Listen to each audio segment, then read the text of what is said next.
Son las 17:12 en todo el país y ahora vamos a hablar del conflicto de FATE, ¿no, Fede? Vamos a hablar del conflicto de FATE e ir un poco más allá en algunos ejemplos alternativos de cómo se recuperaron fábricas en crisis. El ejemplo de FATE es bien paradigmático. Hoy se cumple un mes del cierre, 18 de febrero. Los trabajadores iban a trabajar a la fábrica ubicada en el partido bonaerense de General Rodríguez y se enteraban del cierre de una empresa emblemática para la Argentina dedicada al rubro de los neumáticos. Lo decíamos más temprano, la industria está siendo raleada una vez más en la Argentina, en este caso bajo el gobierno de Milei, y la industria automotriz en particular está sufriendo un golpazo. No solamente FATE en sí mismo como fábrica de neumáticos, sino todas las pymes que le venden insumos a FATE. Esto genera un efecto dominó. Una crisis muy grande en el sector. Las competidoras de FATE, como por ejemplo Pirelli, lo que hacen es recibir Bridgestone también, no quiero olvidarme de esa, Bridgestone y Pirelli. Son dos multinacionales que tienen un peso muy grande en el mercado global de neumáticos y se abastecen básicamente de insumos importados. Pirelli últimamente está teniendo un vínculo comercial muy importante con la empresa china, Sinochem. FATE no lo tenía una producción prácticamente enteramente nacional y bueno, es un cierre que dice mucho más de lo cuantitativo, ¿no? Son casi 1000 familias las que quedaron afuera. Igual a nivel empresa es una empresa muy grande, pero más allá de eso dice mucho más que eso porque es una empresa clave en el sector y además por lo que implica a nivel crisis política. La última noticia respecto a FATE es que fracasó la conciliación obligatoria dictada por el gobierno nacional. Para el gobierno nacional se enfrentan Guatemala y Guatepeor, los dos enemigos, o sea, los trabajadores por un lado y una fracción de, si se quiere, la burguesía nacional con la que Milei está de culo, por decirlo en mal criollo, ¿no? A partir de FATE, sobre todo, ya un poquito antes también, se conoce esta ruptura de Milei con una parte de la burguesía nacional. Ha dedicado más de una vez críticas y comentarios irónicos y en sorna para Paolo Roca de Techín y para Madanes Quintanilla, que es dueño no solamente de FATE, sino también de Aluar, de la industria del aluminio, la más importante de la Argentina. Madanes Quintanilla se hizo cargo de FATE en 1992, tras una crisis de similares características que no dejó tanta gente en la calle, pero que también había sufrido FATE. Y bueno, ahí se hace cargo el heredero de la familia Madanes. No es casualidad, ¿no? En 1992 se hizo cargo de la empresa en un momento también de cierres por todos lados, de apuesta a la importación y de volver a una matriz productiva primaria, ¿no? A la exportación de productos primarios y financieros. Sí, es raro porque Madanes lo escuchamos este último mes en este podcast que salió de la fábrica. Y el tipo planteaba, por lo menos en el discurso, una postura de proteger la industria, ¿viste? Y de pronto... ¿Y qué va a decir también? Pero sí, me das el pie es ideal. cierto. Pobre Madanes no, porque tiene una fortuna valuada en 1.600 millones. La familia Madanes y la fábrica FATE en particular ha sido beneficiada por la privatización, por la estatización de la deuda privada que lleva a cabo Domingo Cavallo al final de la dictadura, ¿no? Le perdonó una deuda enorme, se han beneficiado con el Estado. Cualquier empresario necesita, una cosa es necesitar el apoyo del Estado y otra cosa es ser parasitario del Estado, pero el caso de Madanes lo es, pero lo cierto es que con Madanes a la cabeza, como una empresa estatal o como lo que sea, FATE tiene que seguir abierta y por eso van los trabajadores. Yendo a la participación de Madanes Quintanilla en este podcast industrial llamado La Fábrica, tenemos un material que es interesante porque él dice que está empezando a apostar a lo financiero y las comodidades que le da lo financiero en contraposición a lo productivo. Lo escuchamos. Día a día en tu experiencia industrial. El día a día, la parte financiera cierra el balance todos los días. Todos los días uno hace una evaluación de cómo funcionó el negocio. Y uno hace un año, está abierto al otro día. Retirarse es como la noche en un casino. Claro. Uno puede retirar las fichas y se puede ir. Yo no vi en el sector industrial que exista algo parecido. Claro. Por el costo hundido. Por el costo Porque hundido. no se puede, Ya estamos porque hay con la otra máquina. responsabilidad social. Hay más apego a la comunidad también en la que estás con, Bueno, con toda la gente. hay gente, hay fierros. En el Claro. sector financiero Totalmente. no hay nada de todo eso. Es otro mundo. No lo critico, cuidado. Uno aprende mucho.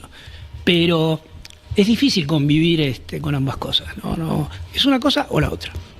Bueno, ahí Madanes haciendo una radiografía del país, digamos, es más rentable para el gran empresario, bueno, estamos hablando de una pyme, ¿no? Estamos hablando de unos tipos más ricos del país, dedicarse a la timba. Eso es lo que propone el gobierno, exportar materias primas o dedicarse a la timba. Que propone a ellos y también lo propone para abajo, ¿no? Como hay un sentido imperante que no es solo de este país, sino del mundo. ¿Qué es eso? Hacete rico rápido con la timba. Lo vemos Total. a Novelli, a los traders, al Colorado masivo. Nada, es una locura eso, ¿no? Como se ha normalizado que todo tiene que ver con timbear la guita y no importa el costo. En este caso el costo es dejar un montón de gente en la calle. Y mirá qué diferencia con Néstor Kirchner, no es muchísimo tiempo atrás, estamos yendo casi 20 años para atrás. Mirá lo que era la visita de Néstor Kirchner como presidente de la nación a la planta de FATE y lo que le decía al empresario.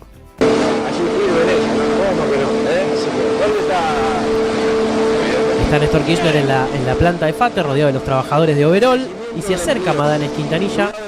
Crecimiento del empleo, cuidado del empleo y salarios altos, le dice Néstor Kirchner en el oído a Madanes. Ni más ni menos, ¿no? La contraposición bien gráfica, eso es lo que tiene. Cuando hablamos de historia contemporánea, tenemos materiales, incluso audiovisuales, para contraponer un momento con el otro. Lo teníamos recién a Madanes diciendo que lo que es rentable hoy para el empresariado es el mundo de las finanzas y la especulación. Bueno, hace 20 años lo que proponía el Estado Nacional era la producción nacional. Es un archivo muy, muy interesante. ¿Cómo necesitas, no? También como uno habla a veces de la burguesía nacional en abstracto y se hacen muchas críticas que sí son ciertas sobre eso, pero me parece que con conductores políticos, con gente que te balice el camino, que te diga, vos tenés que hacer esto, con decisiones políticas, eso por ahí se pueden causar, porque si no, hay gente que es como muy caníbal, muy encima, devoradora. En un contexto internacional que va para ese lado. El mundo va para el lado de los aranceles fuertes a la importación, de fortalecer el consumo interno. El mundo va para el lado contrario para el que está yendo Milei. El caso puntual de Madanes es bastante particular. Vos hablabas de la burguesía. Es toda una discusión si hay o no burguesía en Argentina, pero lo que sí no está unificada. No está unificada, de hecho Madanes es medio un ave solitaria en la burguesía nacional, no forma parte de la unión industrial, siempre se cortó solo, pero ahí hay un problema de que tiene la Argentina en comparación como por ejemplo Brasil. En Brasil vos tenés una burguesía con sentido nacional, acá no, tenés una burguesía especulativa, una burguesía que decide jugar al importado a veces, que es parasitaria del Estado, y en casos como este sí se enfrentan a una crisis, cierran la fábrica y chau picho, nos vemos. Total. ¿Qué es lo que está pasando ahora en FATE? Los trabajadores del neumático quieren recuperar la fábrica y para eso miran ejemplos del pasado, que hay muchas fábricas recuperadas en la Argentina. Existen aproximadamente 180 fábricas recuperadas en la Argentina en los últimos 20 años. La mayoría se concentra en el conurbano bonaerense, como es el caso de FATE, que la quieren recuperar los trabajadores, y también en la provincia de Santa Fe. Ahí también hay muchas fábricas recuperadas. La fábrica recuperada, además de mantener los puestos de trabajo, tiene un rol social muy importante y tenemos algunos casos para compartir, como uno de los ejemplos más emblemáticos post-2001, que es el de Sanón, una empresa que fabrica en la actualidad cerámicas, porcelanatos y demás, que hoy se conoce como Facimpat. Fábrica sin patrones. Es una de las fábricas recuperadas más emblemáticas de la Argentina, ubicada en la provincia de Neuquén. tras la crisis de 2001 y que la familia italiana que regenteaba la empresa abandone la administración de la misma, los obreros tomaron la planta en octubre de 2001 y reactivaron la producción en marzo de 2002, sobre todo de cerámicos y porcelanatos. Yo, leyendo para esta columna, aprendí que hay 3 momentos que atraviesa una fábrica recuperada, que son comunes a la mayoría de los casos. Primero, el de la ocupación en sí mismo, que es quizás el momento más crítico. Hoy, la planta de General Rodríguez de Fate se encuentra tomada por sus trabajadores. Es un momento de la resistencia y de la organización de esa ocupación. Generalmente eso abre las puertas a la comunidad y se empieza a abrir un feedback con el barrio, ¿no? Vemos que los trabajadores de Fate permanentemente están haciendo asambleas en la calle, pero también festivales de recaudación de fondos para fortalecer el fondo de huelga y demás. Después lo que tenemos es el momento de la producción. Todavía Fate no llegó a eso, por eso está en la conciliación obligatoria y por eso uno de los objetivos de los trabajadores de Fate es mantener en el mejor estado posible las máquinas para que en el momento adecuado vuelvan a producir. Hay otros ejemplos, además de Sanón tenemos Madigraf, yendo más acá en el tiempo, esto es 2014, era la antigua empresa Donnelley, que se iban del país y querían dejar a 400 familias en la calle. Bueno, Madigraf, una gráfica, fue recuperada por sus trabajadores y sigue funcionando bajo gestión obrera. Pero hace un par de meses nada más se declaró como una empresa. Salió un fallo en La Plata muy importante, ¿no es cierto? Sí, así es, porque son procesos largos. Esto ocurre en 2014, pero bueno, después empieza la medición judicial y el reconocimiento institucional que tienen que tener también las empresas. Pero para hacer un abanico de lo amplio que es, porque no es solamente empresas como en este caso gráfica o de cerámica como Sanón, también hay un caso de una alimenticia que ahora se encuentra también de vuelta en conflicto, que es el de la Litoraleña, una fábrica de tapas de empanadas y pascualinas, que en octubre de 2015, una fábrica ubicada en el barrio de La Chacarita, fue tomada por sus trabajadores ante la quiebra de la empresa y sigue existiendo bajo control obrero y fabricando alimentos. Así que casos hay. ¿Quién te dice que el de Fate vaya por ese lado? Sería emblemático y sería histórico porque estamos hablando de una empresa verdaderamente grande. Zarpado,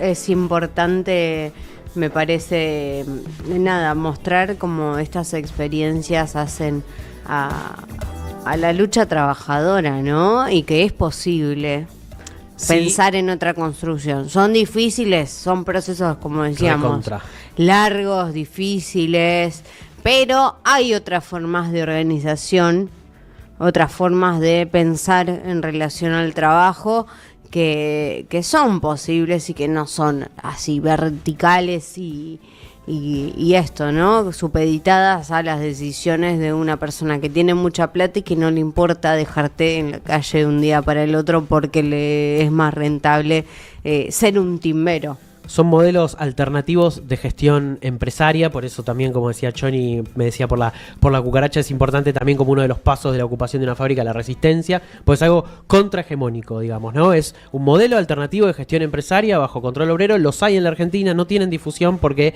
a los poderes fácticos no les conviene, pero existen. ¿Quién te dice? Bancamos un montón, bancamos las recuperadas, bancamos las cooperativas y las formas de organización que tienen los trabajadores de manera solidaria y horizontal.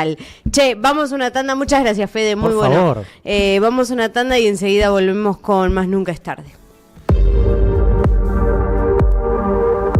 Una radio en movimiento. AM650. AM650. Somos Argentina.